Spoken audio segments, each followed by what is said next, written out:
देने में क्या खर्च हो रहा है?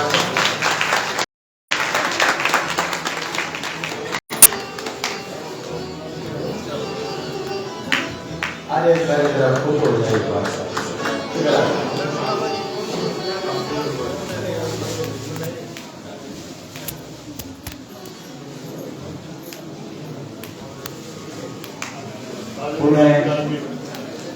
मैं आभार करता हूँ श्री खाटू श्याम सेवा समिति का, जरा जोर लगा करके इन बच्चों को लेकर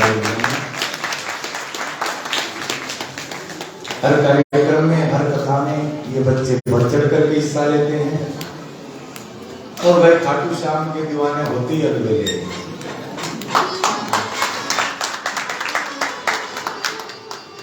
अब तो पूरा भारत गूंज रहा है खाटू श्याम के नाम से, ठीक है। फिर बच्चों को बहुत बहुत आशीर्वाद इन बच्चों को, जरा जोर लगा करके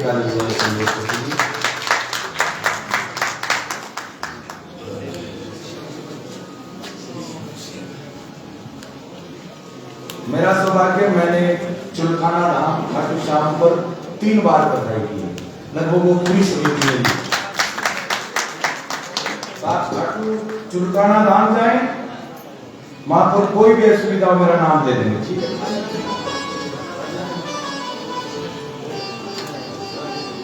तब तक उस मंदिर का भव्य निर्माण भी नहीं हुआ था, तब से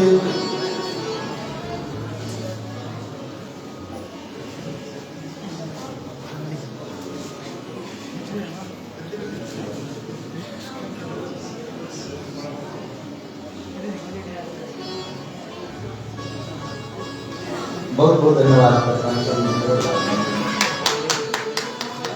आइए हमारे बीच में इसी परंपरा का पोषण करने के लिए मैं बड़ा फक्र के साथ कहता हूँ, मैं कथा के क्षेत्र में आज में मेरी बात हुई कि मैं रविदास या कबीरदास परंपरा का। आइए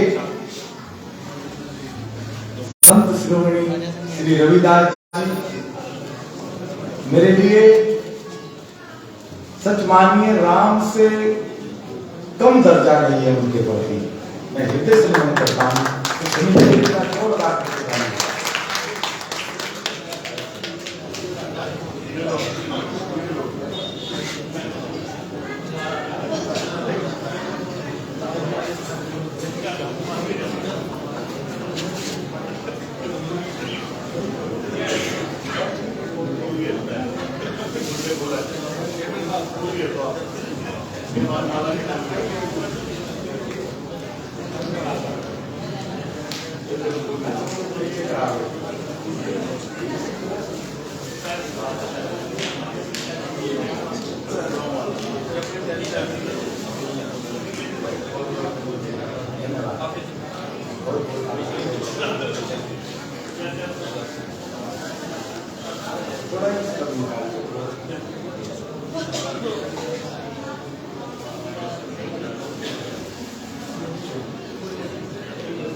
क्या बात है, जनकराज जी आए,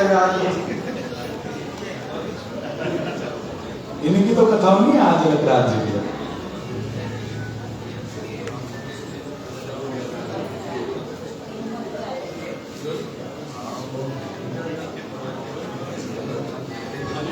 बहुत बहुत धन्यवाद।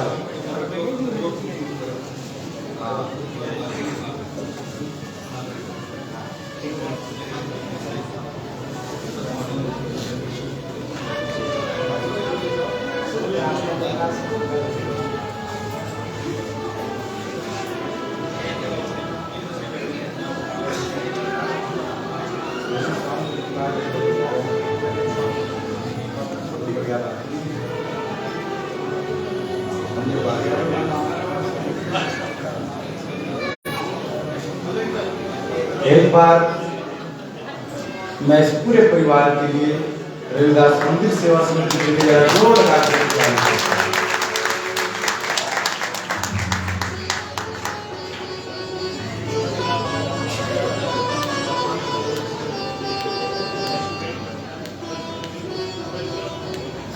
बहुत बहुत धन्यवाद। खैर भाई एक बात है इस कथा में, मैं बिलासपुर वालों का इसलिए हृदय से आभार करता हूँ। लगभग नगर की हर समिति, हर बच्चा जो राम का है वो कथा में चलाता है। एक बार जरा ताली जाता है।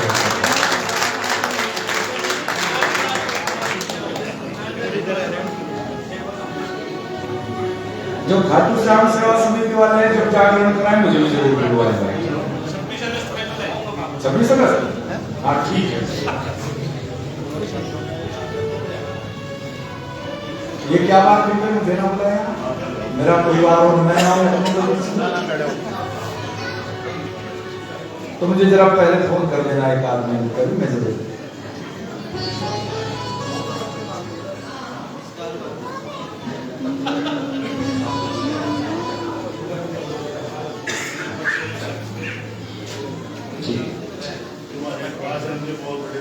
हाँ जी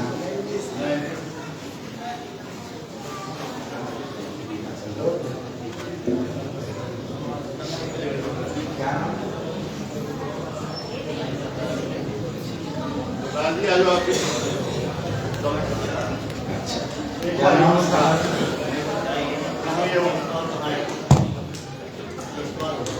शीशपाल जी कहाँ है? शीशपाल जहाँ भी हो, ए शीशपाल जी।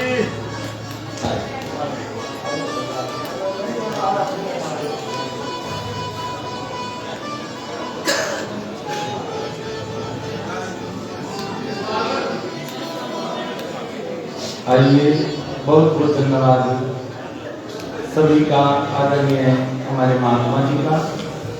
एक बार जरा ताली बजा दें।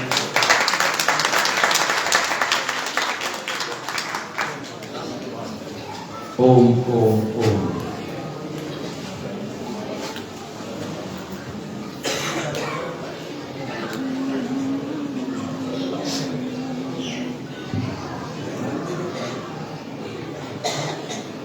धन्यवाद आदरणीय सभी मेरे मित्रों का, सभी सज्जनों का, सभी भागवत ऋषिकों का, श्री राम के सभी प्यारे बच्चों का, और आदरणीय हमारे महाराज श्री का हृदय से आभार करता हूँ। एक बार जरा जोड़ लगा करके ताली बजाएं। अब आइए कथा पर चर्चा करते हैं। कथा चल रही थी, गांव का एक भोला आदमी सरल हृदय पर भगवान रीझते हैं। भोले की बेटी विवाह के योग्य हो गई। बच्चों ने कहा सेठ जी से उधार ले लिया। बच्चों ने कमाया और वापस कर दिया। सेठ जी को जैसे ही दिया, सेठ जी ने रसीद बना दी और बोले भोले पढ़ देना, हो गया हिसाब किताब। भोले ने कहा बस रघुनाथ जी जाने, सेठ जी मैं तो अनपढ़ हूं, मेरा रघुनाथ जाने। बोले अनपढ़ हो? बोले हाँ अनपढ़ हूं महाराज। सेठ जी बोले काम कर, पहले गिलास पानी का लेकर आ। और जैसे ही भोला पानी लेने के लिए गया, सेठ जी ने रसीद बदल दी। वो तो डायरी में रख दी और दूसरी पर यूं करके दे दिया, जा पढ़ लिया। बोले महाराज रघुनाथ जा रहे। साल बर्बाद, सेठ जी फिर मांगने लगे। 2 साल हो गए, 3 साल हो गए। शुरू में तो मजाक समझता रहा। चौथे साल सेठ जी ने मुकदमा दर्ज कर दिया और जैसे पुलिस वाला आया, आकर के समन आ गए, मुकदमा दर्ज हो गया। भोले को अदालत में जाना पड़ा। और जैसे अदालत में गए, जज ने पूछा तुमने पैसे लिए थे? बोला हाँ सरकार पैसे दिए थे। फिर दिए क्यों नहीं? बोला महाराज दिए थे, रसीद है मेरे पास। अब रसीद पड़ी, रसीद पर तो बस ऐसी पेन घुमा हुआ है, कलम घुमा हुआ। बोले ये है?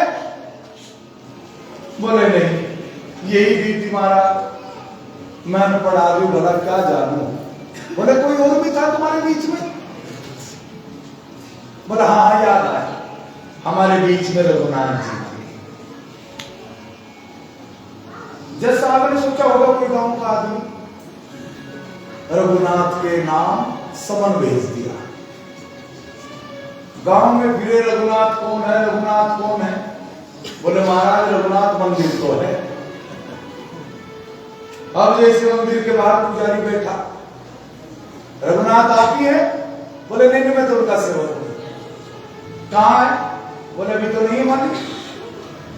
क्या बात होगी? सिपाही को देख करके बोले उनके नाम समन है, तारीख पर पहुंच जाए गवाही देने। पुजारी ने समन ले लिया। हे भगवान, कोई जल चढ़ाता है, कोई फल चढ़ाता है, कोई मिठाई चढ़ाता है, किसी ने समन नहीं भेजी। लेकिन भगवान रक्षा करना उनकी, तारीख पर पहुंच जाना। और जैसी तारीख का दिन आया, जज के पेश करने वाली रघुनाथ हाजिर हो, रघुनाथ हाजिर हो, रघुनाथ हाजिर हो। और भगवान एक बूढ़े का वेश बनकर आया सरकार।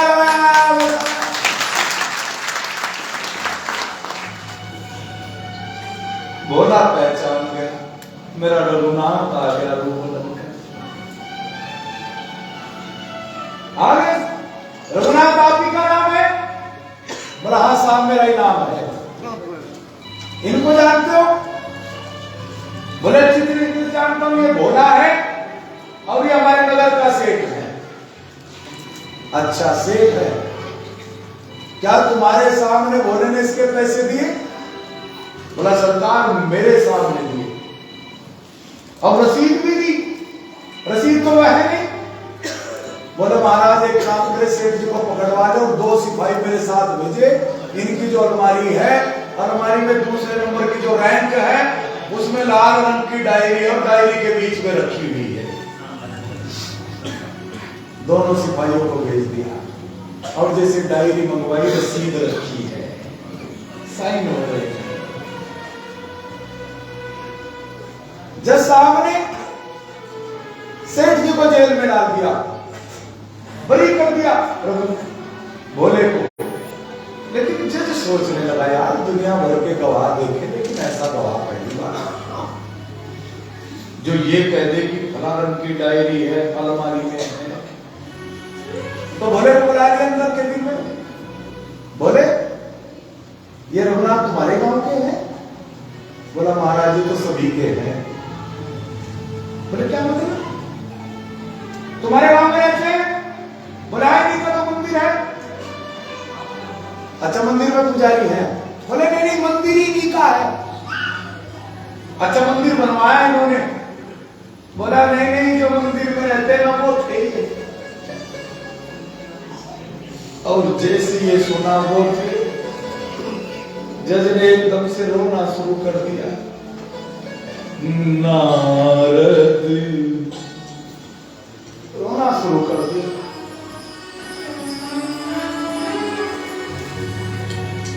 नारद सारद शेष महे गुण तेरे सब गाते रहे।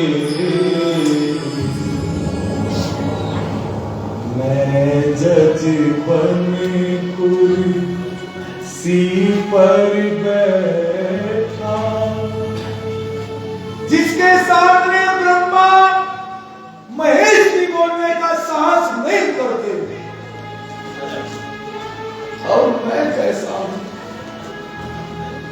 मैं पगला जज बन कर बैठा, श्री हरि बात बताते रहे। एक बार उनका सम्मान नहीं कर पाया, कैसे कुर्सी पर बैठा रहा, इस्तीफा लिख करके दे दिया। वृंदावन में आकर के साधु बन गए, मंदिर में नहीं जाते। लोग कहते बाबा जी अंदर चले जाओ, बस रोने लग जाते, मुंह दिखाने लायक नहीं उनसे।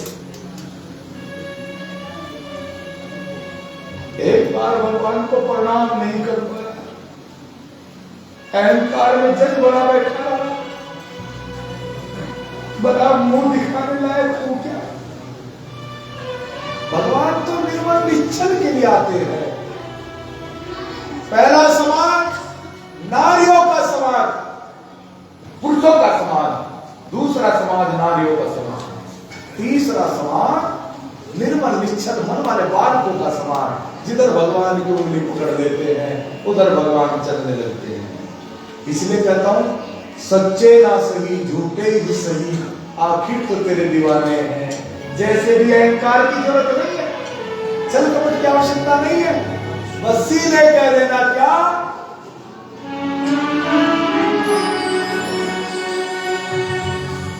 सच्चे ना सही झूठे ही सही, आखिर तो तेरे दीवाने हैं। सच्चे ना सही झूठे ही सही, सच्चे ना सही झूठे ही सही, आखिर तो तेरे दीवाने हैं। सच्चे ना सही।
लायक ही सही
सेवा होनी चाहिए भाई, होनी ही चाहिए।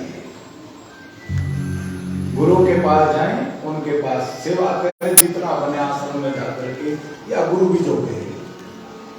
हालांकि कुछ लोगों को भी शुरू लोगों को भी सेवा की आदत पड़ जाती है। एक बार एक गुरु जी को पैर दबवाने के बड़े शौक था, लगाए रखे लगाए रखे लगाए रखे। एक सज्जन फंस गए हमारे प्रमोद जी जैसे फंस गए। रात के 11 बज गए 12 बज गए पैर दबाते दबाते, और जैसे गुरु जी खराटे लेने लगे, प्रमोद जी सोचे कि सो गुरु जी उठ करके चलो। जैसे हाथ हटाए एकदम से गुरु जी जाग जाए और बोले भाई कितने भाई हो तुम? प्रमोद जी बोले 5 है महाराज। बोले वाह बहुत बढ़िया, लगे रहो लगे रहो। फिर पैर दबाने लग गए।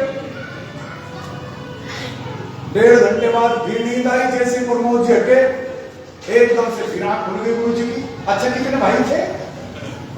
बोला महाराज 5 है। फिर लग गए, अच्छा लगे।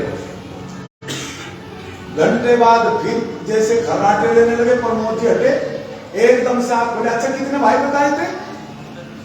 बोले महाराज 5। बहुत बढ़िया बहुत बढ़िया। फिर पैर दबाने लगे, 3 बज गए। जैसे हटने लगे प्रमोद जी एकदम से फिर गुरु जी बोल पड़े, अच्छा कितने भाई बताए थे? बोला महाराज 4। बोले थोड़ी देर पहले तो तुम 5 कह रहे थे, प्रमोद जी ने कहा एक तो आदमी में से पट्टी लेगा 4 ही बचे, एक तो आज रहेगा काम में 4।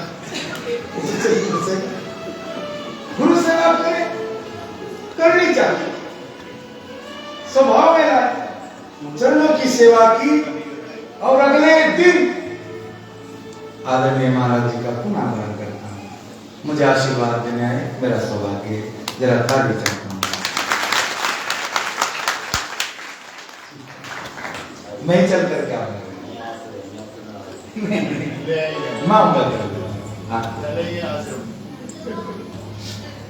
आपका आशीर्वाद मुझे हमेशा मिलता रहे। ठीक, दही भी लाओ। अगले दिन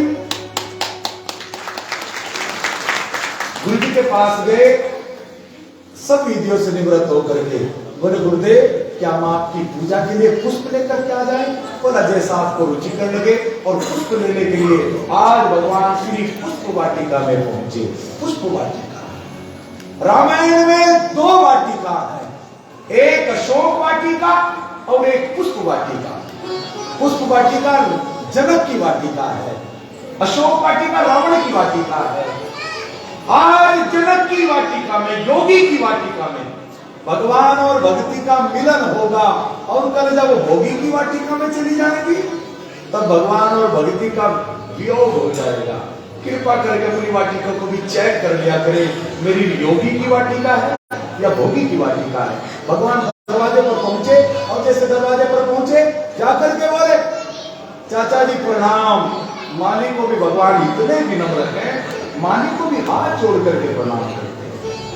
चाचा जी अगर आप बुरा ना माने, क्या आपकी पूजा के, हम गुरुदेव की पूजा के लिए पुष्प ले आए? बोला ठाकुर वाटिका आपकी, पुष्प आपके। और भगवान श्री चुन चुन करके पुष्पों को चुनते हैं, पुष्प प्रार्थना करते भगवान हमें चुन लीजिए। और भगवान चुन चुन करके पुष्पों को चुनते हैं, तभी पुष्प वाटिका में जानकी मैया का प्राकट्य होता है। बोलो जानकी मैया की। सुंदर श्रृंगार करके जानकी जी आई है। क्या श्रृंगार किया इसका वर्णन नहीं किया है। क्या लिखा? किंकनिकं करि धुनि सुनि, किंकनिकं करि नुपुरि धुनि सुनि। मां जब चली तो उनके पैरों की पायजेब बजी है। श्रृंगार का वर्णन क्यों नहीं किया? श्रृंगार पति के लिए होता है, बच्चों के लिए श्रृंगार नहीं होता है। संसार के लिए श्रृंगार, इसलिए बस पैरों की पायजेब बजी, इतना सा वर्णन किया। पति के लिए श्रृंगार होता है। पुराने जमाने में देवियां, माताएं, बहनें, बेटियां संध्या के समय श्रृंगार किया करती थी। आजकल तो मुंह धोने से पहले ही हो जाता है शुरू। संसार के लिए श्रृंगार नहीं है, संसार के पति के लिए श्रृंगार है। किंकिनिकं करि नुपुरि धुनि, पैरों की पायजेब बजी है। और जानकी जी अशोक वाटिका, पुष्प वाटिका में आकर के जानकी जी एक मध्य में सरोवर है, उसमें स्नान किया। एक सखी थोड़ी सी आगे निकल गई, जैसे उसने भगवान जी को देखा एकदम से आकर के बोली अरे जानकी देखो वही राजकुमार, कितने सुंदर राजकुमार आए हैं। और जैसी जानकी जी चली, उनके चलने से जो पैरों की पायजेब बजी, भगवान ने जैसी पायजेब की आवाज सुनी, भगवान ने जैसी जानकी जी को देखा एकदम से भगवान पुष्प तोड़ना भूल गए और भगवान के माथे पर पसीने की बूंद आ गई। जानकी जी ने चारों तरफ देखा, सखी से बोली कहाँ है? बोले वो है ना बीच में एक टहनी, आगे भगवान दिखाई ना दे रहे। तब सखी ने दौड़ करके जैसी टहनी को हटाया, भगवान और भक्ति के नेत्र आपस में मिले। मां ने हृदय में बसा लिया, लेकिन जैसे आंखें खोली देखा क्या भगवान के माथे पर पसीने की बूंद। मन में सोचने लगी मैंने क्या कर दिया। मेरे पिताजी की प्रतिज्ञा है जो कि धनुष तोड़ेगा उसी के साथ मेरा विवाह होगा। यहाँ तो इन्हें फूल तोड़ने में पसीना आ रहा है, बड़ा धनुष कैसे तोड़ेगा? किसी ने भगवान जी से प्रसन्न कर दिया, भगवान जी जब आपने धनुष तोड़ा तब तो तो कुछ नहीं हुआ, लेकिन जब आप फूल तोड़ रहे थे तब आपको पसीना आ गया। भगवान ने कहा यही तो मेरा स्वभाव है, जो अहंकारी होता है धनुष की तरह बढ़ता है, उसके अहंकार को तोड़ने में मुझे कुछ नहीं होता, लेकिन जो फूल जैसा कोमल होता है उसे तोड़ने में तो मुझे भी पसीना आ जाया करता है। लखन से बोले लखन मेरी रक्षा करवाई। ऐसा लगता है कामदेव आज बाण लेकर के आया। लखनलाल ने तोड़ करके आज भगवान के केसों में मोर पंख लगाया। आज भगवान राम हमें पहली बार श्रृंगार के भाव में, इसलिए पहली बार मोर पंख लगाया। और जब कृष्ण बन गए तब तो रोज श्रृंगार के भाव में थे, इसलिए रोज ही मोर पंख लगाया करते थे। आज सखी ने कहा ये खड़ी रहेगी क्या, हरिदर्शन नहीं करना क्या, गोरा मैया का पूजन नहीं करना क्या, घर वापिस नहीं जाना क्या। और जानकी जी कभी मृगों के बहाने से कभी किसी के बहाने से चली हैं, और जैसी गोरा मैया के पास आकर के पुष्पों की माला पहनाई, एक चरण में रखी और बोली माँ आज तेरे दरवाजे पर आई है। आरती सवार लाई सपने हजार लाई, मैं भी तेरे द्वार आई माँ। आरती सवार लाई सपने हजार लाई, मैं भी तेरे द्वार आई माँ।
दस्तक के जानकी जी की गोद में आ गया और मां ने मंगल आशीर्वाद दे दिया हो। और जानकी जी भवन में आई और गुरुदेव के पास आकर के राम जी ने सारा वृतांत सुनाया। गुरुदेव ने आशीर्वाद दिया और अगले दिन रंग भूमि सजी है, देश देश के विदेश के राजा आए और इधर सतानंद जी को भेजा दोनों भाइयों को लाने के लिए।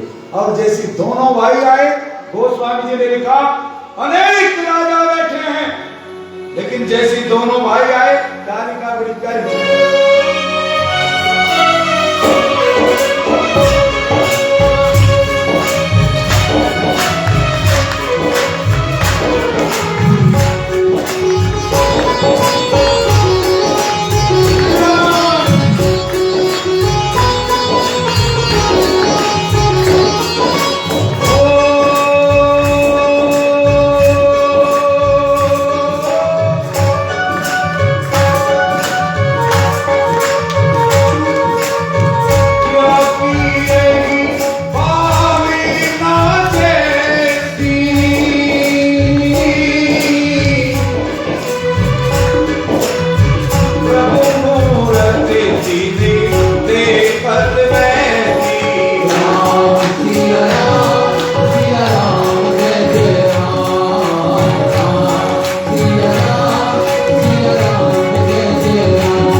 भगवान उसी भावना साधना वासना विचार के अनुसार दर्शन दे रहे हैं। जो वीर थे उन्हें महावीर रूप में दिखाई दे रहे हैं, जो कुटिल थे भयानक रूप में दिखाई दे रहे हैं, जो राक्षस थे उन्हें भगवान काल के रूप में दिखाई दे रहे हैं, जनक सुनैना को बेटे के रूप में और नगरवासियों को सगे संबंधी के रूप में, जानकी जी को पति के रूप में दिखाई दे रहे हैं। जाती रही भावना जैसी जैसी दृष्टि होती है सृष्टि वैसी हो जाती है।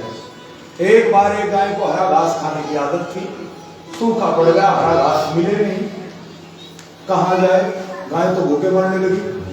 आदरणीय मास्टर जी के पास गए, सुभाष जी के महाराज गड़बड़ हो गई, गाय तो भूखी मर गई, क्या करें। सुभाष जी ने कहा क्या बात हो गई, बोले महाराज हरा है नहीं, सूखा खाती नहीं। सुभाष जी ने कहा एक काम करो, गाय की आंख पर हरा चश्मा लगा दो। अब जैसी हरा चश्मा लगाया और गाय ने भूसड़ी कैसा दिखाई दिया, गाय ने बड़े प्रेम के साथ पाया जिस रंग का चश्मा होता है संसार वैसा ही दिखाई देने लग जाता है। और अगर संसार में गड़बड़ दिखाई दे तो समझ लेना चश्मे का नंबर गड़बड़ हो गया है। किसी वैद्य के पास जाए, गुरु के पास जाए, चश्मे में जब अपने आंखों में दवाई डलवाए, चश्मे का नंबर ठीक कराए, तब संसार सुंदर दिखाई देगा गुरु की दृष्टि से। आज सबसे ऊंचे विशाल मंच पर भगवान श्री का सर लगाया गया और जैसे बैठे, अब सारे वातावरण में सतानंद जी ने कहा महाराज जानकी जी को बुलवाइए। अब जानकी जी चली है, सखिया मंगल गान करती जानकी जी को लेकर के आ रहे, धीरे चलो सुकुमार सुकुमार सिया प्यारी, धीरे चलो सुकुमार सुकुमार सिया प्यारी, धीरे चलो सुकुमार सुकुमार सिया प्यारी, धीरे चलो सुकुमार सुकुमार सिया प्यारी, धीरे चलो सुकुमार।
सारे नगर में, सारी सभा में पवित्र छा गया। जानकी जी को सखियों के मध्य में आसन दिया गया और बुजुर्गों को देख करके संकोच लगता है, इसलिए जानकी जी नजरें नीची करके बैठी हैं। तभी जनक जी की आज्ञा से बंदी जन अपने नगाड़ों पर चोट करके कहते हैं, क्या बोले? हे देश विदेश के राजा महाराजों, हम अपनी दोनों भुजा उठा करके महाराज जनक की प्रतिज्ञा की घोषणा करते हैं। ये जो धनुष देख रहे हो, ये राहु के समान है, आपकी भुजाएं चंद्रमा के समान है। इस धनुष की पर 24% को चढ़ाएगा, जानकी जी का उसके साथ विवाह करके दान दक्षिणा दे करके उसे विदा किया जाएगा। इसलिए एक काम करें, एक एक उठ करके आप अपना परीक्षण करें। अब मूल राजाओं ने देखा तो बन गई बात, बैठे बैठे कहने लगे गणपति भगवान धनुष मुस्लिम तुड़वाना, पूरे 1.25 मन लड्डू चढ़ाऊंगा। और जाकर के जैसी धनुष पर प्रयोग करने लगे, जब कोई धनुष को टस से मस नहीं कर पाया और आकर के लज्जित होकर के जैसे कुर्सी पर बैठते हैं, प्रार्थना करते हैं, गणेश भगवान धनुष मुझसे नहीं टूटवाया, कोई बात नहीं, पड़ोसी से भी नहीं टूटना चाहिए, पूरे 2.5 मन लड्डू चढ़ाऊंगा। यही हमारे समाज की दशा है। कोई काम हो जाए हमारा हो जाए, नाम हो जाए हमारा हो जाए। अगर हमारा नाम नहीं है, कोई भी काम करे उसी की टांग पकड़ करके नीचे गिराए। एक बार एक आदमी ने भगवान जी को प्रसन्न कर लिया, भगवान ने कहा मांग, क्या मांगना है, लेकिन याद रख तू जो भी मांगेगा तेरे पड़ोसी के हाथ गुनाह हो जाएगा। सोचने लगा भगवान फिर क्या फायदा, फिर सोच करके बोला पक्की बात है ना, बोले आप तीन वरदान करेंगे, तू जो भी मांगेगा पड़ोसी के हाथ गुनाह हो जाएगा। बोला तो भगवान ने एक काम करे, मेरी एक आंख खोल दे। भगवान ने कहा तो पड़ोसियों की कितनी थी? भगवान ने कहा और बोल क्या चाहता है? बोला भगवान मेरा एक हाथ तोड़ दो और एक पैर तोड़ दो। पड़ोसियों के कितने गए? भगवान ने कहा और भी कुछ इच्छा है क्या? बोला महाराज बस 20 फुट का गड्ढा और खोद दे मेरे दरवाजे के बाहर। अब इसको तो एक आंख से दिखता भी है, लगे लुढ़क करके पड़ोसी के, मैं भले ही गड्ढे में गिर जाऊं लेकिन दूसरों को पकड़ करके।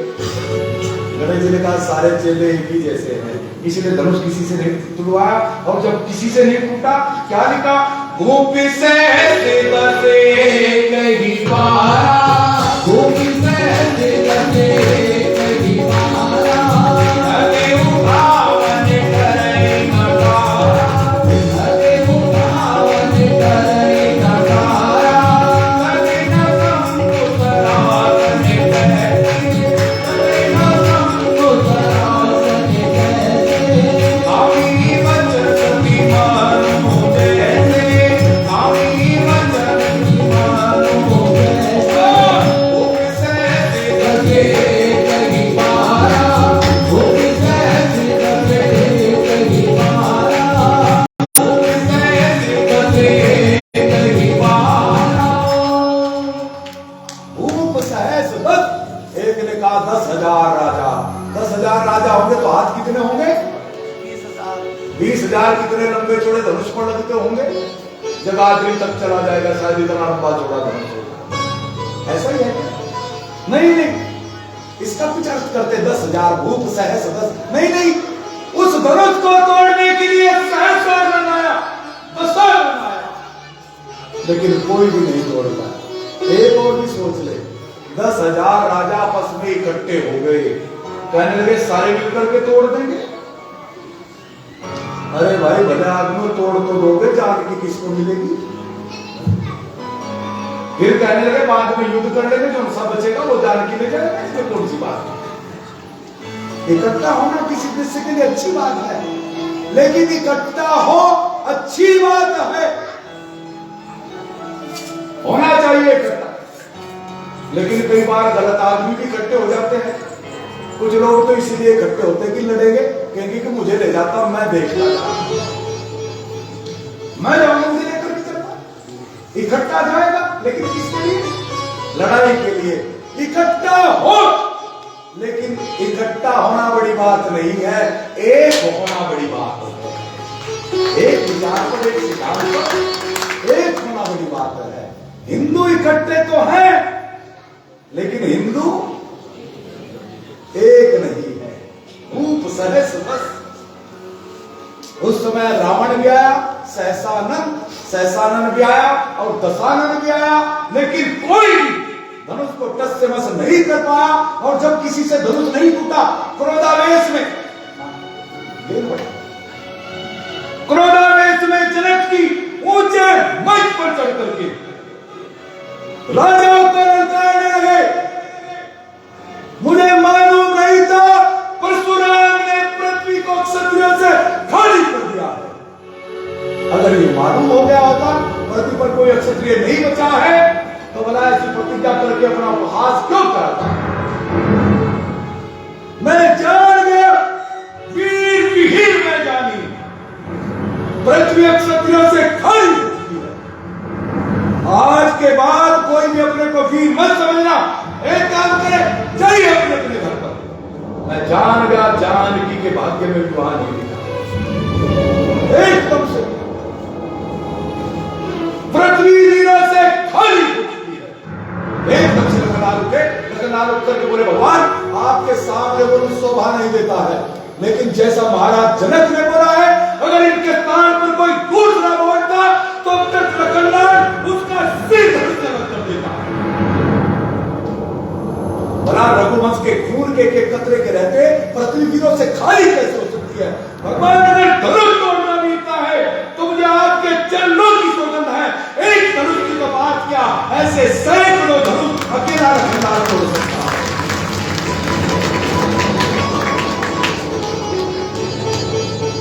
भगवान मुस्कुराए। भगवान में क्रोध कर हो रहा, मुस्कुरा रहे हैं। भगवान ने कहा यही तो होता है, सूरज बाद में आता और लालिमा पहले आ जाती है, बरसात बाद में आती और बादलों की गड़गड़ाहट पहले आ जाती है। गड़गड़ाहट तूने कर दी, बारिश मैं कर दूंगा, लालिमा तूने कर दी और प्रकाश। विश्वामित्र जी को कर्तव्य का बोध हुआ। विश्वामित्र जी ने कहा, उठो राम बन जाओ भव जावा, उठो राम बन जाओ भव जावा,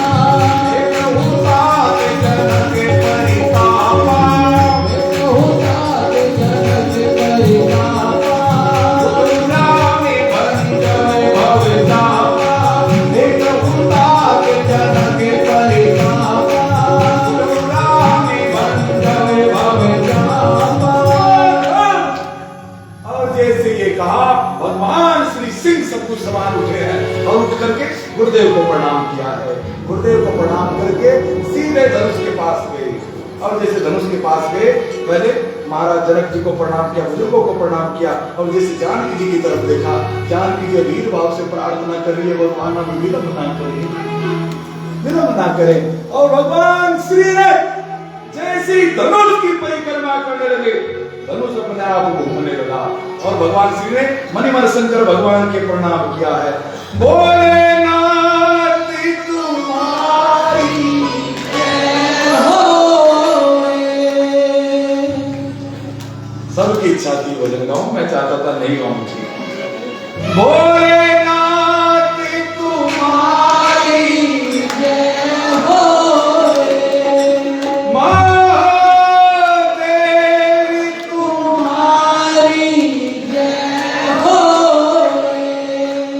दीनानाथ तुम्हारी जय हो रे, भोलेनाथ तुम्हारी जय हो रे, दीनानाथ तुम्हारी जय हो रे,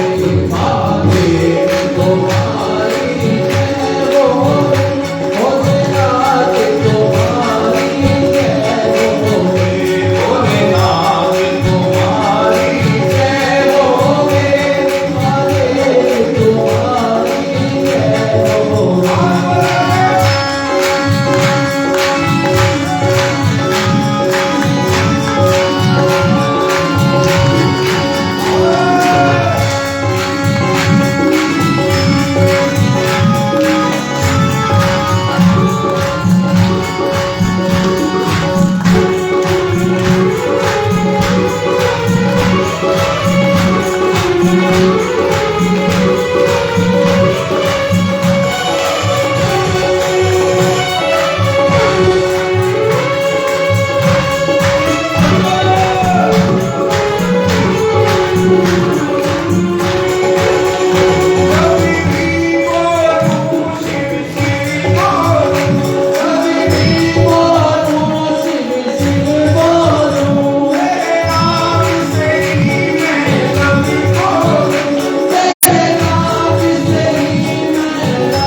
दीनानाथ तुम्हारी भोलेनाथ तुम्हारी। जब कोई भी धनुष को नहीं तोड़ पाया, कसमस नहीं कर पाया, भगवान चले हैं। मनी मन भगवान श्री ने शंकर जी को प्रणाम किया, माता पिता को प्रणाम किया, जनक सुनैना को प्रणाम किया, बड़े बुजुर्गों को प्रणाम करके, और जैसे भगवान श्री ने जैसे एकदम से धनुष उठाया, उठा करके भगवान श्री ने जैसे ही पतंगा को चढ़ाया, धनुष दो खंडों में टूट करके गिर पड़ा। रामचंद्र भगवान की जय हो, रामचंद्र भगवान की जय हो, श्री रामचंद्र भगवान की जय हो। कुछ प्रति करने लगे थे, बोस करने लगे। सखियों ने जानकी से कहा नहीं बैठी रही, तो परमाना नहीं करना नहीं क्या। अब जानकी जी चली है, धीरे चलो सुकुमार, सुकुमार सिया प्यारी, धीरे चलो सुकुमार, सुकुमार सिया प्यारी, धीरे चलो। अपने भी यहाँ पे आने से गाते हो क्या? तब तो 9 बनने के होते और 15 बनने के होते। धीरे चलो सुकुमार, धीरे चलो सुकुमार। जानकी जी भगवान के समक्ष आ गई। एक तो जानकी जी लंबाई में छोटी, दूसरा भगवान के सिर के ऊपर मुकुट रखा, तीसरा थोड़ा चौकी पर भी है। जानकी जी वरमाला लिए भगवान जी से बोली, भगवान जी थोड़ी सी गर्दन झुका दीजिए। भगवान जी ने कहा नहीं झुकाऊंगा। क्यों नहीं झुकाएंगे? लोग क्या कहेंगे पत्नी के सामने गर्दन झुकाए खड़ा है। आदमी सारी दुनिया में गर्दन झुका लेता है, लेकिन पत्नी के सामने नहीं झुकाता। लेकिन पत्नी भी अच्छी होती है, चाहे गर्दन मरोड़नी पड़ जाए, एक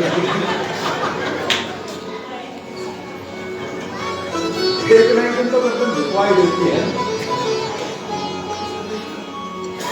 आज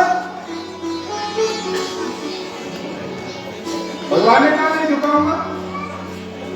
लोग क्या कहेंगे? बोले यही तो बताना चाहती हूँ, जिनसे कुछ नहीं हुआ वो कितना कर करके बैठे हो, जिसने इतना बड़ा काम कर दिया वो कितना विनम्र है, पत्नी के सामने भी गर्दन झुकाए।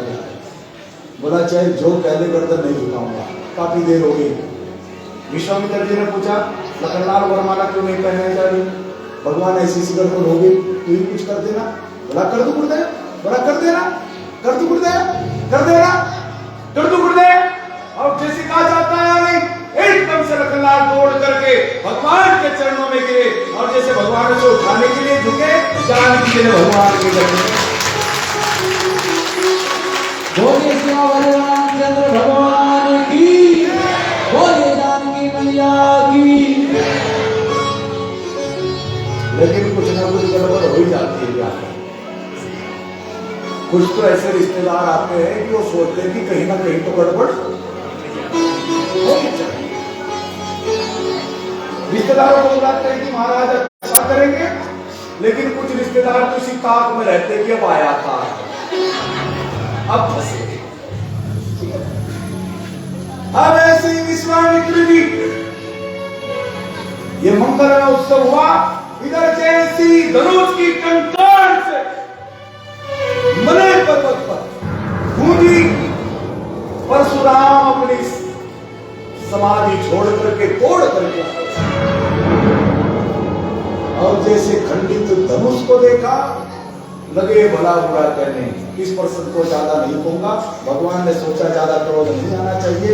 लीला का पटाक्षेप करने के लिए भगवान ने अपने वक्ष स्थल से जैसे ही आंचल को हटाया और भरपूर उसी के चरण चिन्ह दिखाई दे गए। परशुराम जी भगवान की जय घोष करते हुए विदा हुए। और अब विश्वामित्र जी से पूछा क्या किया जाए? बोले महाराज विवाह तो हो चुका, लेकिन फिर भी लौकिक परंपरा के अनुसार आप महाराज दशरथ को निमंत्रण भिजवाएं कि वो बारात लेकर के आए और अपने बेटे और बहू को लेकर के आए। निमंत्रण पत्र चिट्ठी भिजवा दे, सगुन भिजवा दे। पहले चिट्ठी नहीं गई थी शंबर की, अब भिजवाई है बात। सब राजाओं के पास गए, लेकिन महाराज दशरथ के क्यों नहीं गई? क्यों नहीं गई थी? जबकि चक्रवर्ती सम्राट थे, फिर भी नहीं गई थी। रामायण में तो नहीं आती, लेकिन हमने कथा सुनी है। एक बार की बात, महाराज श्री जनक को एक बीमारी लग गई, कोढ़ हो गया। जोशियों ने बताया, महाराज अगर कोई पतिव्रत नारी आपको उसके हाथ के जल से आप स्नान कर ले तो आपका कोढ़ ठीक हो सकता है। जनक जी ने कहा, तो बड़ी आसान बात है, लेकिन सारी नारियां परीक्षा करके देख ली, उनका कोढ़ ठीक नहीं हुआ। राजाओं के पास न्योते भिजवाए, सब राजाओं की रानी आई, लेकिन कोढ़ ठीक नहीं हुआ। जैसे अयोध्या में पहुंची, महाराज दशरथ सोचने लगे कि अगर हमारे घर से भी ऐसा नहीं हुआ तो संसार में अपमान हो जाएगा। चिंता में बैठे, तभी वहां 100 एक झाड़ू लगाने वाली आई। उसने कहा, महाराज चिंता क्या है? बोले ऐसी बात होगी। बोले मैं जाऊंगी ना, मैं करके ठीक आऊंगी। और आकर के उसने जैसे स्नान कराया, महाराज जनक का कोढ़ ठीक हो गया। लेकिन जनक जी को अपना अपमान महसूस हुआ, रानी की जगह दासी को भेजा है, दास को भेजा है, इसलिए चिट्ठी नहीं भिजवाई, कहीं धनुष तोड़ने के लिए भी किसी दास को ना भेज दे और मेरा अपमान हो जाए। आज जैसे आनंदित हो गई स्वस्तिकाचल के साथ, मंगलाचरण के साथ, और बारात विदाई हुई है। और जैसे बारात चलने लगी है और अब जनकपुरी की ओर आ रही है, जितने भी साफ सफाई, जितने भी नदी नाले थे, सब पर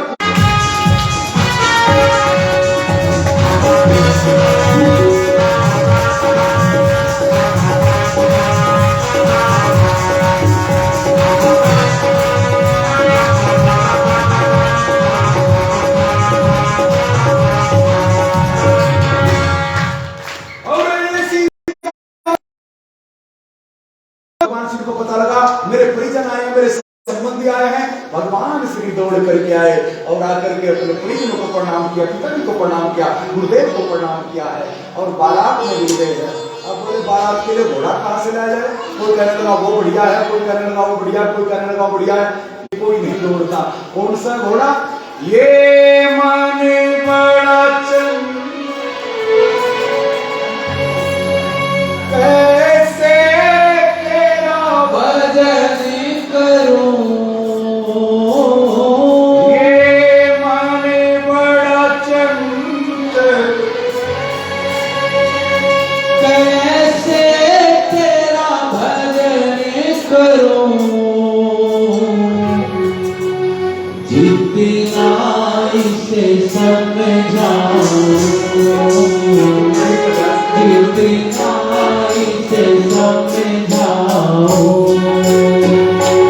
उतना ही बचन जाए दाता तेरे चरणों की, स्वामी तेरे चरणों की, धूल जो मिल जाए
भगवान श्री जैसे राजद्वार पर आए, दूल्हे की प्रथम आरती उतारने के लिए मां सुनैना आई है। कौन आई?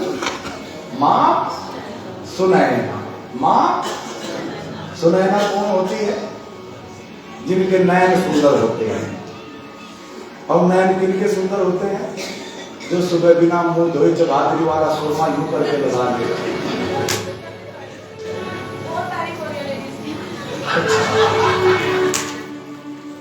नहीं, उनके नयन सुंदर नहीं होते। नयन तो उनके सुंदर होते हैं जो हर हफ्ते में आईब्रो जिनकी बन जाए। नयन उनके सुंदर नहीं होते जिनके नयनों में सुरमा होता है, आईब्रो बनी होती है। नयन उनके सुंदर होते हैं जिनकी आंखों में वासना का कीचड़ नहीं हुआ करता।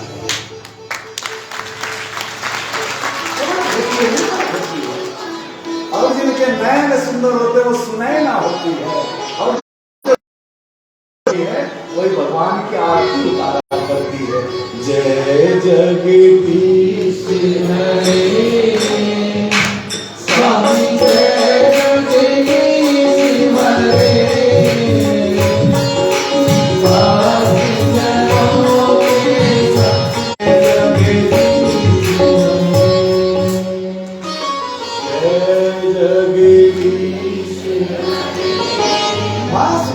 आरती उतारी है। और ऐसा मंडप बना जिसको भी छू ले साम वेद के मंत्र गुंजरित होते हैं।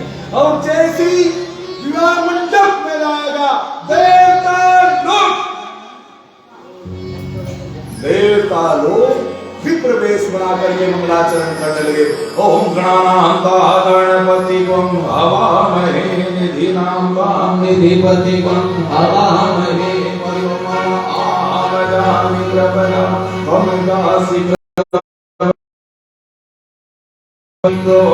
सर्वा स्वस्ति पूखा विश्ववेदा स्वस्ति नस्ताक्षरितदेवी स्वस्ति नो बृहस्पति दधातु ओम भय पृथिव्यां ओम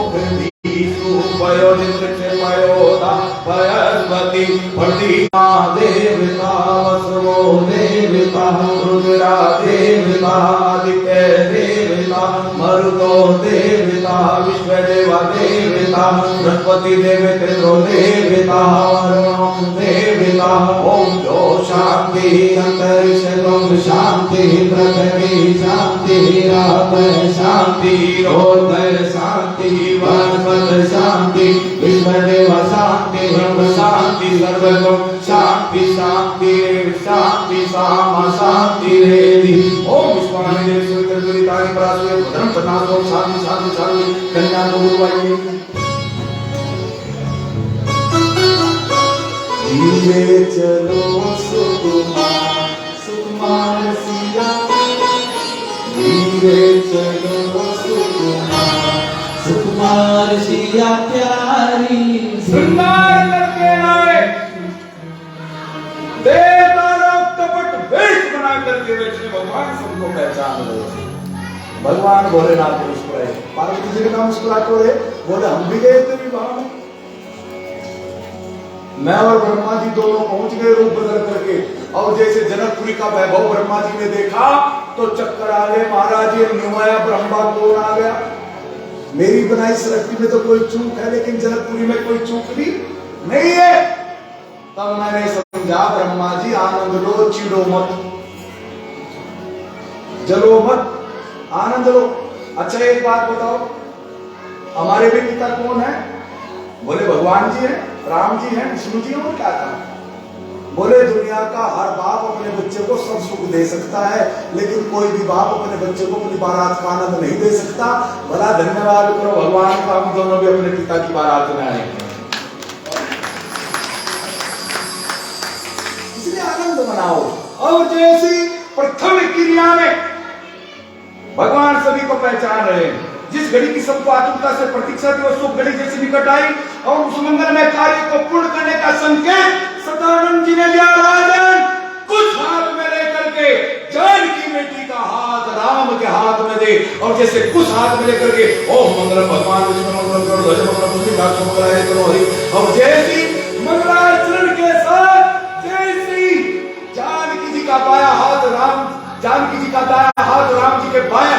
किया, एकदम से जय घोष होने लगा, बोले सियावर रामचंद्र भगवान की जय हो। कन्यादान हो गया। एक बार जोर लगा कर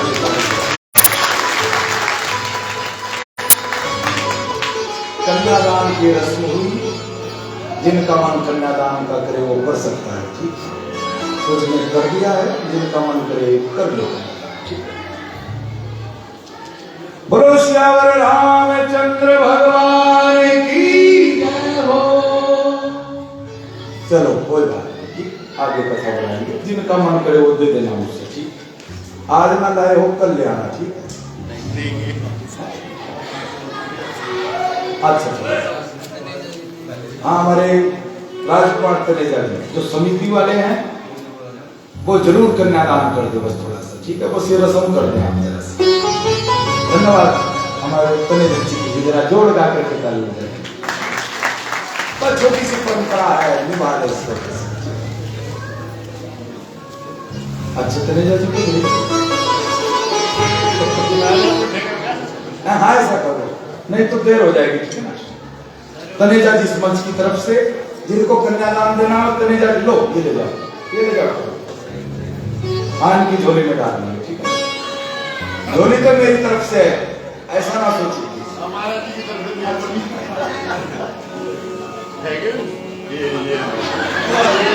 हाँ ठीक है,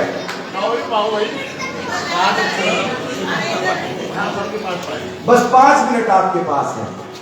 बहुत बहुत धन्यवाद कन्यादान के लिए। आदरणीय हमारे धर्मपाल जी, हमारे आदरणीय शीला जी, सभी का मैं धन्यवाद करता हूँ। जरा एक बार ताली बजा दे जरा।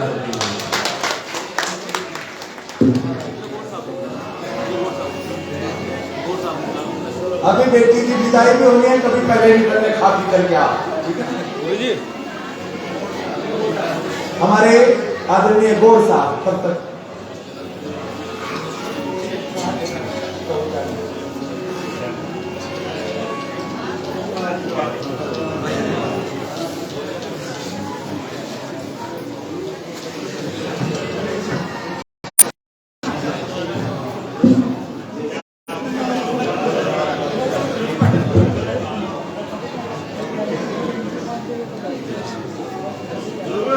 साहब का नंबर है।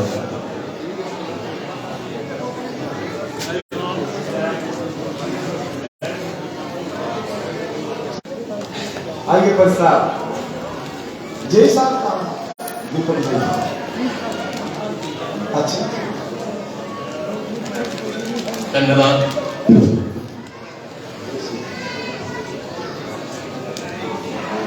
शुभ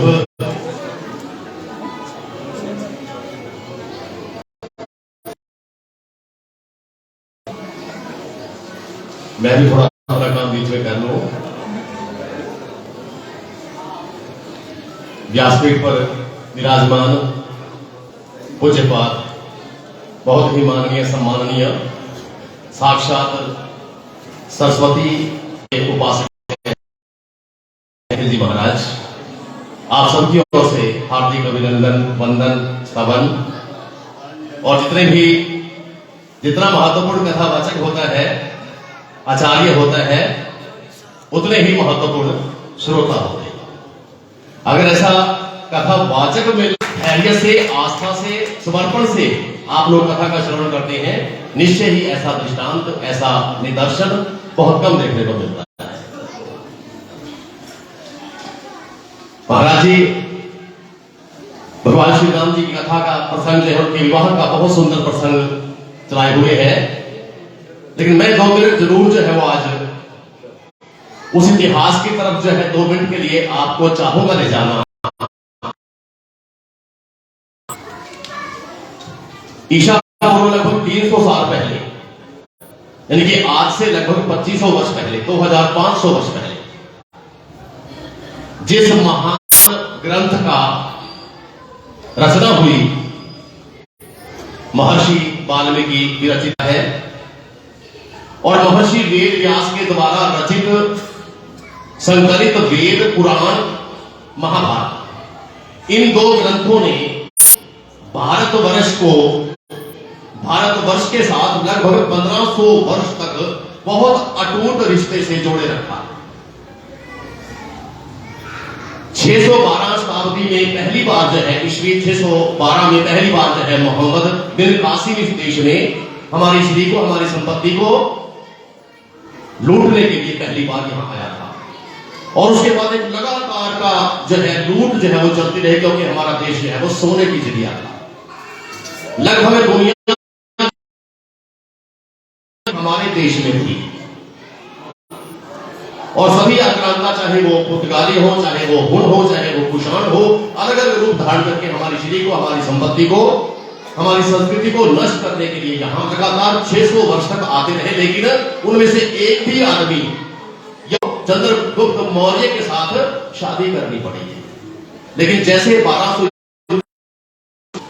मोहम्मद गजनी और पृथ्वीराज का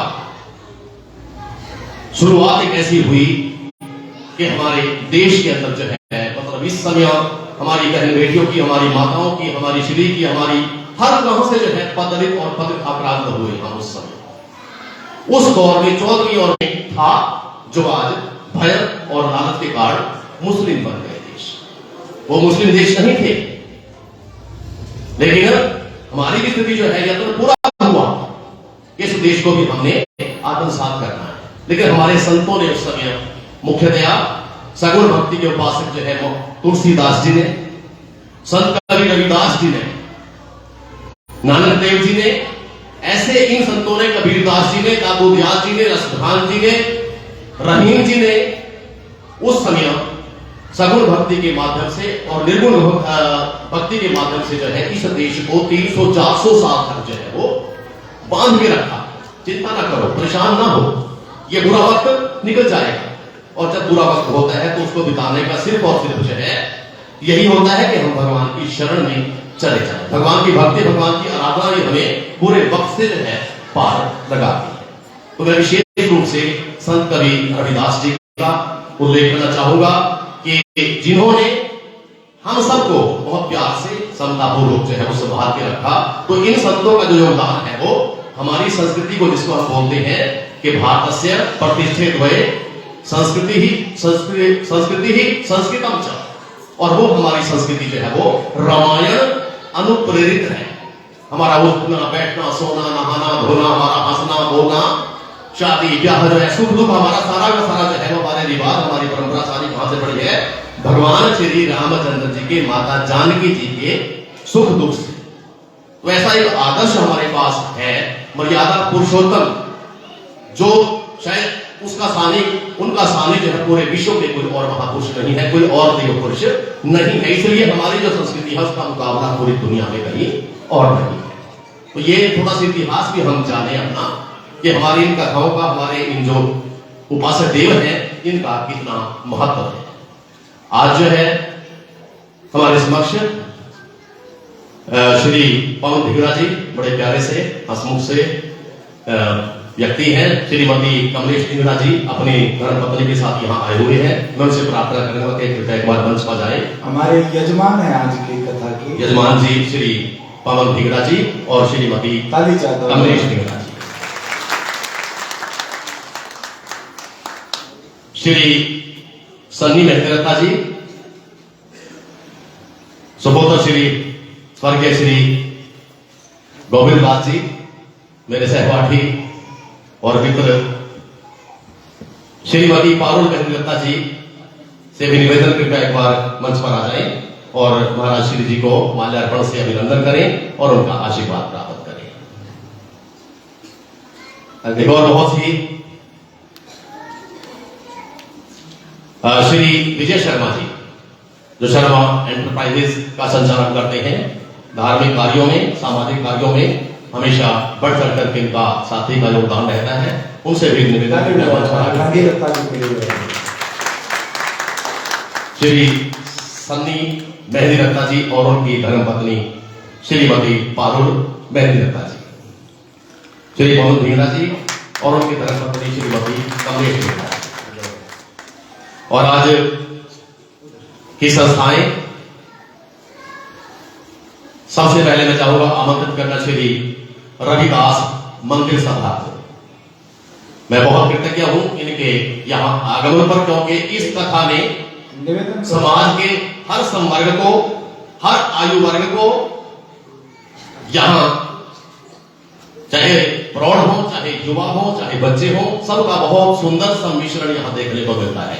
क्या बात श्री रविदास सभा, श्री श्यामलाल जी, आदरणीय श्री शोराम जी, श्री रिंकू नागरा जी जो सदस्य हैं ब्लॉक समिति बिलासपुर के, श्री भूषण जी, श्री श्यामलाल जी, राजेश जी, पत्रकार हैं अमर उजाला में, श्री जनकराज जी, धर्मदास जी, बंटी जी, दलवीर जी, ये सभी साथी यहाँ आए आज और इस कथा की शोभा को इन्होंने बढ़ाया।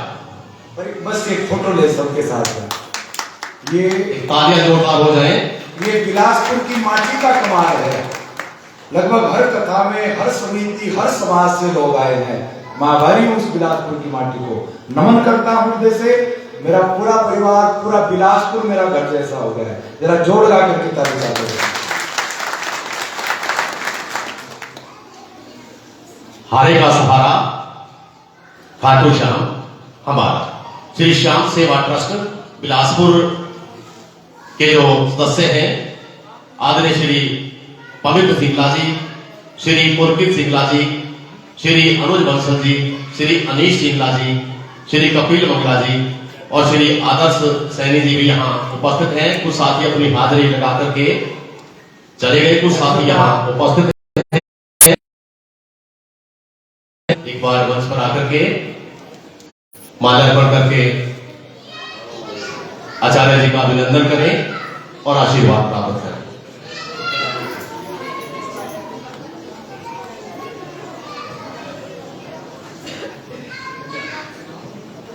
मैं सारी की सारी जो हमारी कथा श्रोता है उनकी ओर से इन साथियों का, खाटू श्याम सेवा समिति का और श्री ईशु अरोड़ा जी का बहुत बहुत धन्यवाद ज्ञापित करता हूं। और एक बार पुनः आचार्य जी को बहुत वंदन, बहुत अभिनंदन, बहुत स्तवन, बहुत आभारी है। बहुत ऐसी क्षमता 3 घंटे तक लगातार जो है कथा कहना और बांध करके रखना, मां सरस्वती की अपार कृपा है। यूं ही अपार कृपा बनी रहे, हमें सुंदर सुंदर कथाएं सुनाते रहे। आचार्य जी बहुत बहुत धन्यवाद आदरणीय सुभाष जी का। और मैं इस मास में कब है? इस मास में हाँ, जैसे आप सभी जानते हैं कि 29 मार्च को 30 मार्च नहीं तो हमारा जो है कथा जो है सायकालीन जो है रात्रिकालीन जो कथा है वो अंतिम सत्र होगा। उसके पश्चात जो है 30 तारीख को यहाँ हवन यज्ञ और भंडारा जो है वो इसी हॉल में संपन्न होगा। तो जैसे आप कथा में श्रवण करने के लिए आ रहे हैं, ऐसे ही आप भंडारे में भोजन प्रसाद ग्रहण करने के लिए सभी अवश्य बताएं। एक और सूचना, आदरणीय मेरा ही परिवार गांव जयधर से श्री चौधरी सुनील जी आए हैं। आभारी हूँ। जरा एक बार होते हैं, बहुत बहुत आभार। मेरे बच्चे आए, बहुत अच्छा लगा। वहां भी मेरा एक बड़ा सुंदर आयोजन, इन्हीं की छत्र छाया में जगाधरी में कथा हुई। और आगे जो भागवत होगी वो करेंगे श्याम परिवार वाले, ठीक है। हाँ, भागवत जो करनी है वो श्याम परिवार वाले करेंगे। राम कथा सुन ली, शिव कथा सुन ली, अब मेरा नंबर है भागवत कहने का, ठीक है ना। और वो जिम्मेदारी है श्याम परिवार की, जब भी मन करे आप एक सुंदर सा आयोजन, फिर कन्हैया की लीलाओं पर चर्चा करेंगे, ठीक है। पिछली कथाओं से तो अलग रही है नई कथा, मैंने नहीं चाहा उस पर छाया था, अलग से बोला है। तो बहुत बहुत आभार करता हूँ आदरणीय इस पूरे परिवार का। हर नगर की प्रतिष्ठित संस्था यहाँ पर पहुंची है, मेरा सहयोग किया, मुझे सुनने के लिए आए, मैं हृदय से आभार करता हूँ। भला 1-1.5 महीने बाद फिर से उसी महाराज को सुनना, यह आपका अगाध प्रेम है। बड़े बड़े जो महिमा पंडित महाराज होते हैं ना, उनको भी 9 दिन के बाद कोई सुनना पसंद नहीं करता। यह आपका निश्चल प्रेम है। भला इस प्रेम का मूल्य क्या दे सकता हूं मैं? ये सदैव प्रेम मेरे याद रहेगा। अब शिव कथा का यहीं पर शुभारंभ हुआ मेरा। अब जहां भी कथा होगी, मैंने पहले कहा, अब तक 2 कथाएं और हुई शिव कथा। सबसे पहले मैं बिलासपुर की भूमि को प्रणाम किया। जब भी शिव कथा कहने बैठता हूं तो मुझे बिलासपुर की भूमि याद आया करेगी। यह अवसर बिलासपुर की भूमि में मुझे दिया है। बहुत बहुत आभार। कह तो रहे थे महाराज जी आप खाटू श्याम की भी कथा कह दे, मूड हो गया करेंगे उस पर भी चर्चा, ठीक है ना? उसकी भी शुरुआत करूंगा मैं यहीं से करूंगा, ठीक है ना? अगर उसकी भी शुरुआत हुई वो भी बिलासपुर वाले कर लेंगे, ठीक है? अभी मेरा जिस दिन बन जाएगी बात, कृपा हो जाएगी तो हो जाएगी। आइए पुनः धन्यवाद करता हूँ सभी का।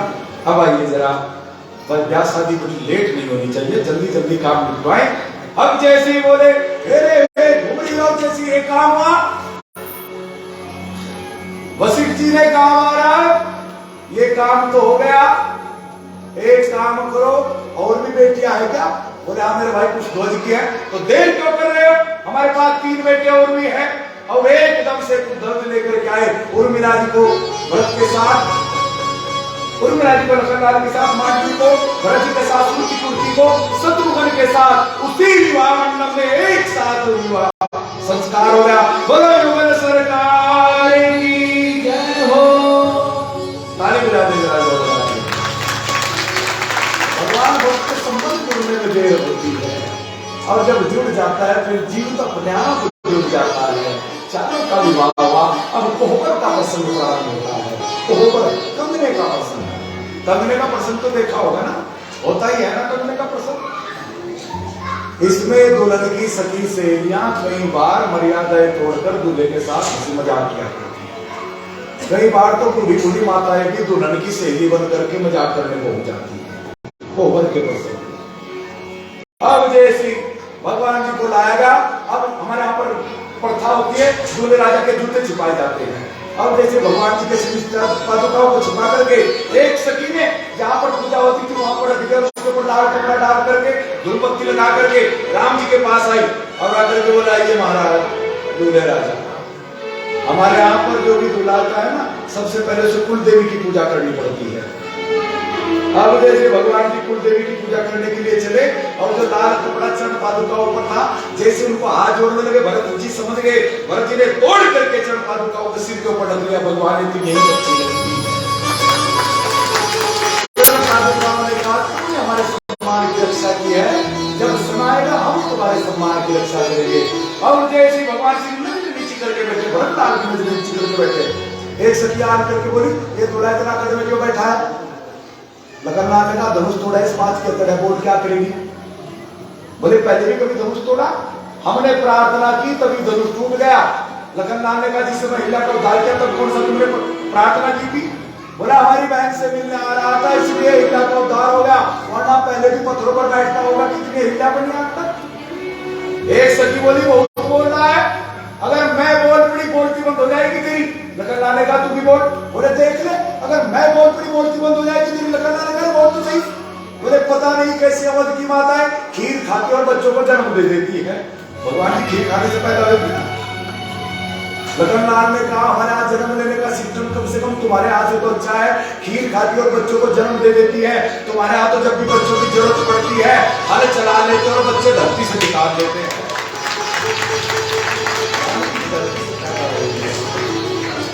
इस प्रकार से रस भरी और अब दुल्हन की सखी से या मीठी मीठी गीत गा करके गालियां दे रही है और भगवान के प्रेम में ऐसी उलझ गई है। देनी थी महाराज दशरथ को गाली, दे महाराज जनक को रही है। बड़े आनंदित है। फिर एकदम से क्या कर रहे हो, हमें गाली दे रहे हो?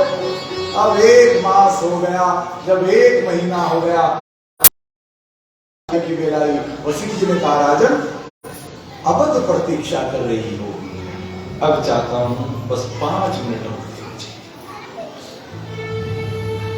बेटी को बुला कर कुछ भूले जैसे बेटम से रो पड़े।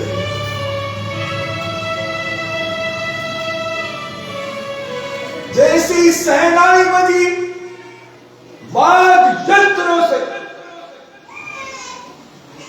जनक से राम न जाए अधीर हो गए।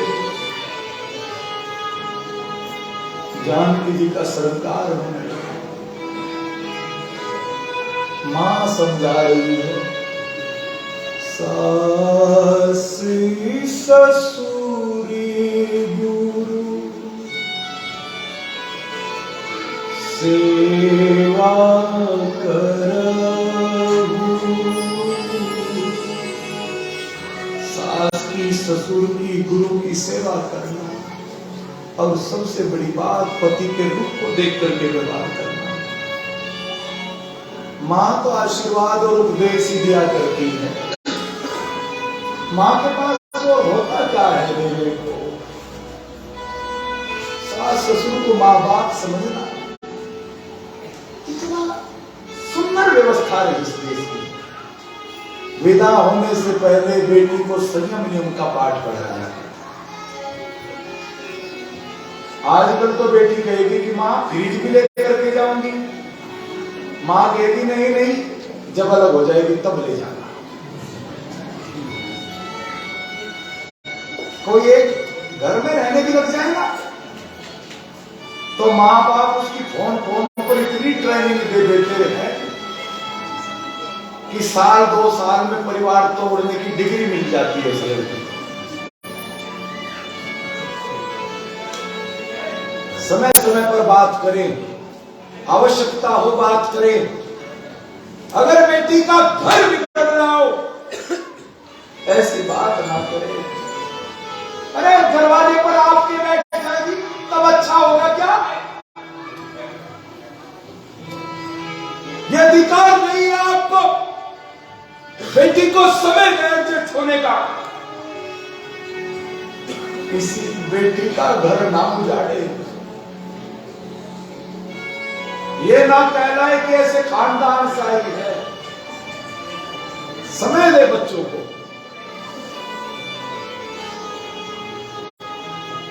आज मां उपदेश दे रही है, रोती जा रही है। मां के पास और होता क्या है देने को? बेटी की विदाई जैसे महाराज जनक को पता लगी, दौड़ कर आए, छाती से लगा लिया, खूब रोए।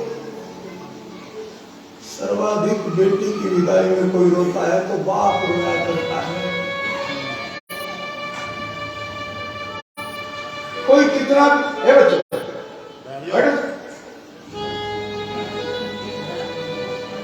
कोई कितना भी पत्थर दिल बाप क्यों ना हो, कुछ तो ऐसे होते जवान बेटा मर जाए तो भी ना रोए, लेकिन कोई भी पत्थर दिल बाप ऐसा नहीं हो सकता। बेटी की डोली जाए और बाप की आंख से आंसू ना आए, कारण बेटा एक कुल की लाज बचाता है तो बेटी 2 कुलों की इज्जत बचाया करती है। पूरे से नहीं करता, बेटी से बताया। और बेटी कैसी होती है? 4 वेद मंत्र बोल देते, बेटी पढ़ाई हो जाती है। कभी ये भी नहीं पूछती आखिर पिताजी क्यों?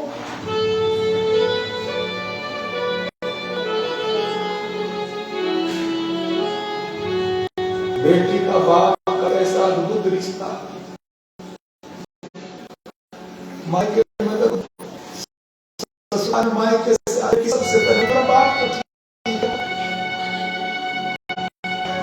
पापा तो राजी है ना। अब जैसे पता लगता है बाप ठीक नहीं है, बढ़िया सेवा नहीं कर रहे,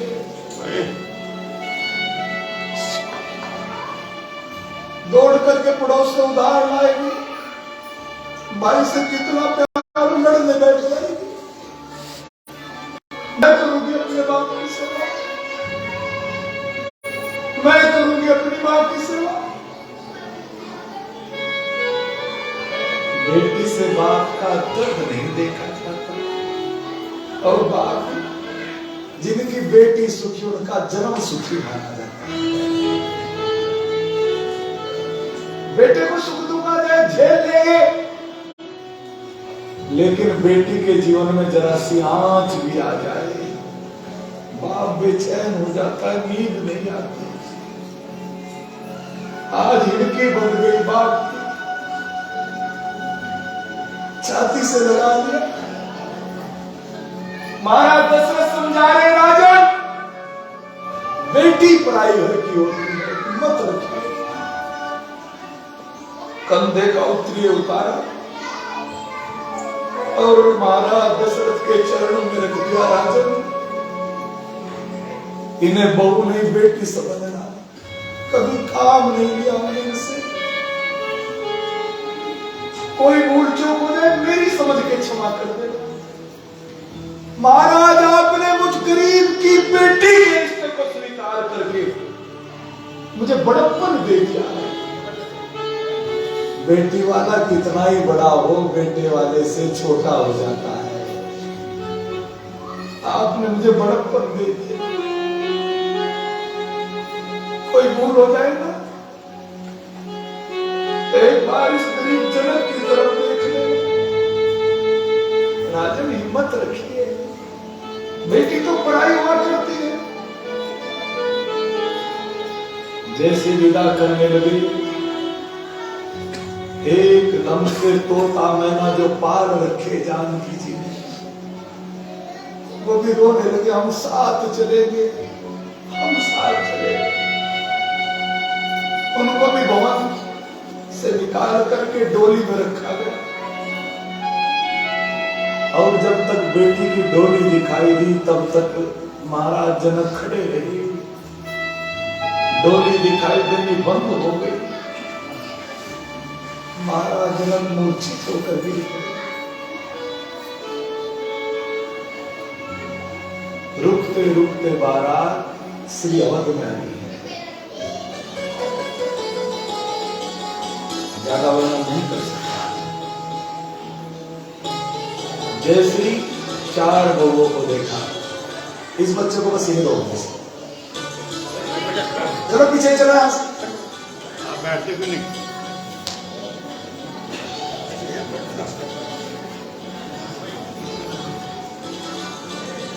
मां ने जैसे देखा 4 बहुएं आई हैं।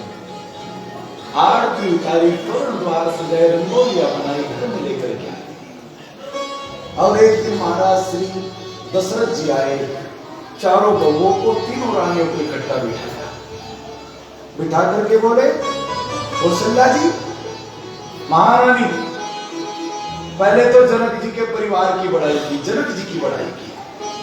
बेटी के सामने अगर कोई बाप की बड़ाई करे, बेटी को बहुत अच्छा लगा करता है। हमारे घरों में तो उल्टा दर्शन है, शुरुआत ही बाप के नाम से होती है।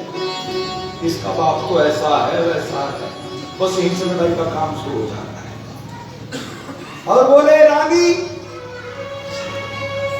ऐसा मत समझना 4 बहुएं लेकर आया हूं।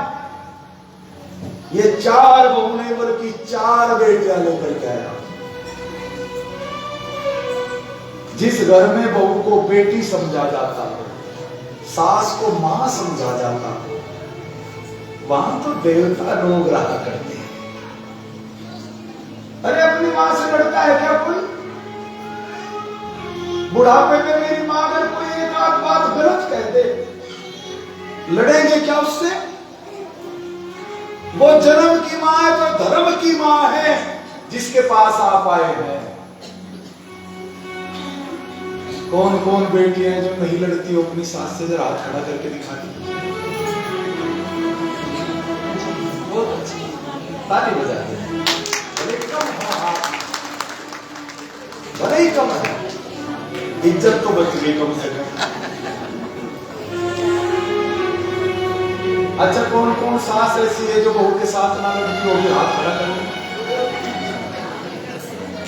अच्छा,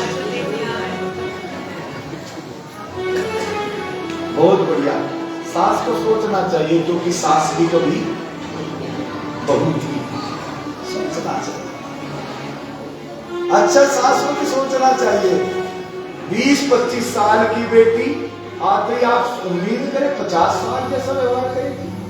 अरे से एडजस्ट होने दे, घूमने दे, हंसने दे, मुस्कुराने दे, थोड़ा सा सेट हो जाने दे।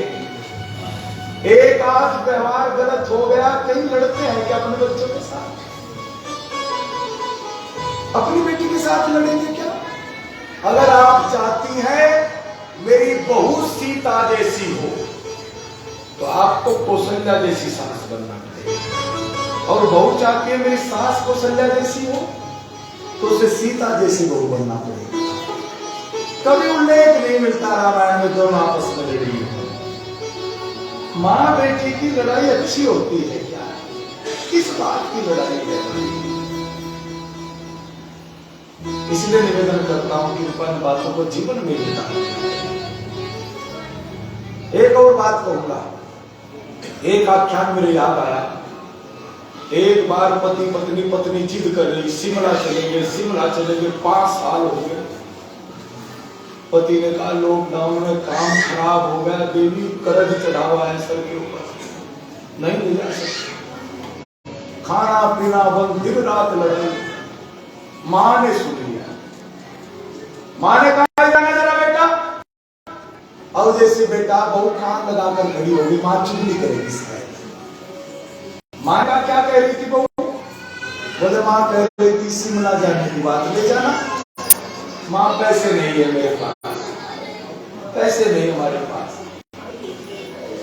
मां ने एक पुराना ट्रंक खोला, मंगलसूत्र निकाल करके लाई। तेरा बाप मर गया, घर की हर चीज बिक गई, मंगलसूत्र बचा करके रखा, बुढ़ापे में उसका भी क्या करना, जा बेच और बहू को घुमाना जा। एकदम से बहू ने कहा नहीं मां, कहीं नहीं जाना, कहीं नहीं जाना मां, तेरा मंगलसूत्र बेच करके मुझे शिमला नहीं जाना, चले जाएंगे हम अगले साल। कुछ दिनों बाद बेटे ने कहा मां ने जीते जी हरिद्वार नहीं देखा, इच्छा थी से हरिद्वार घुमाना, पैसे नहीं है। बहू ने कहा जो मां मेरे लिए मंगलसूत्र बेच सकती है, मेरे कुंडल रखाइए, लेकिन मां को हरिद्वार जरूर ले जाइए। और मां ने जैसे सुना, मां ने कहा इधर आना बेटा। क्या कह रही थी बहू? कुंडल रख करके, अरे बावरे हो गए हो क्या? जिसके घर में राम जैसा बेटा और सीता जैसी बहू हो, उसे हरिद्वार जाने की जरूरत नहीं पड़ाते, उसे किसी तीर्थ पर जाने की जरूरत। उनका तो घर तीर्थ हो जाता है, उनका घर हरिद्वार हो जाता है, उनके घरों में देवता लोग दर्शन कर जाने के लिए। तो अपनी बहनों से, माताओं से, बेटियों से ऐसा नहीं गलत कहना है मां से। इस बहाने से निवेदन करता हूं, इन अच्छी बातों को जीवन में उतार देना है। आपका परिवार संभले, मुस्कुराते रहे, इतनी अच्छा आपका व्यवहार हो जाए कि कल सास मां जो है ना 5 बजे पूछना शुरू कर दे कब जाएगी बेटी कथा में। ठीक है, बहू भी पूछने लग जाए 5 बजे, अच्छा किस टाइम छोड़कर आए मां आपको। ऐसा व्यवहार अगर आपका हो जाए, खुशहाली आ जाए, तो कथा कहना, कथा सुनना सार्थक हो जाएगा।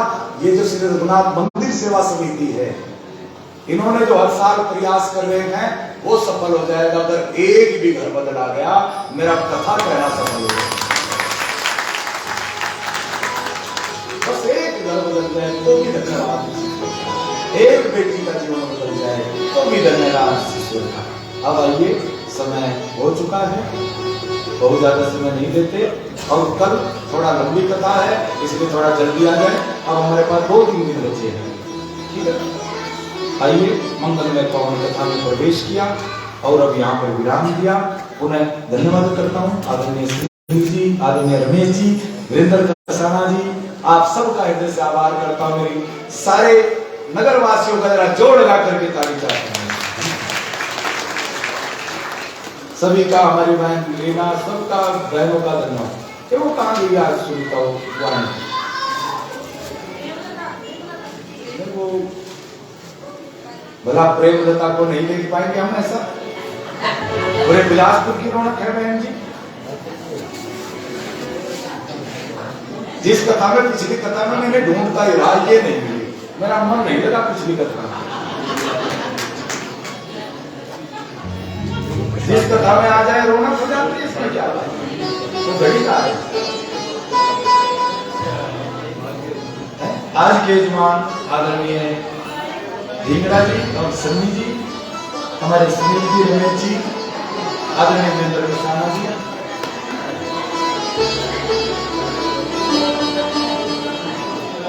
अच्छा कर रहे हो, ठीक है। भोलेनाथ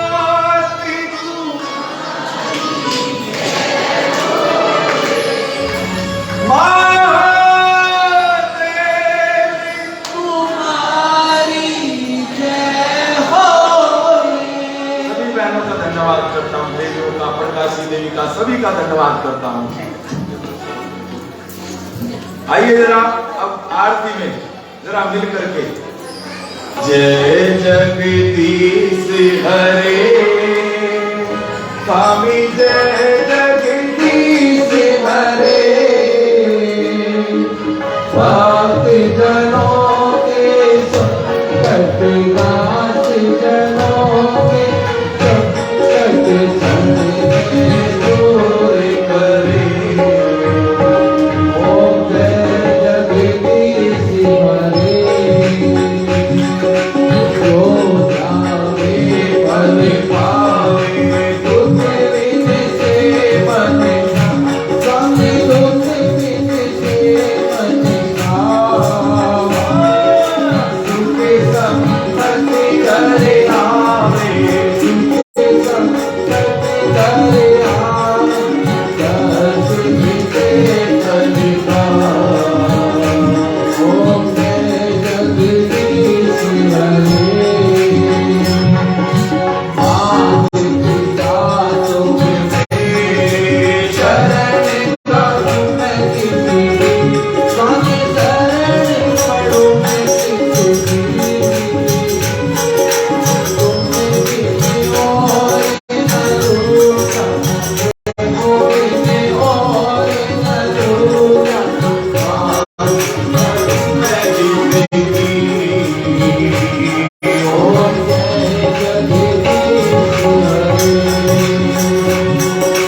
जगदीश हरे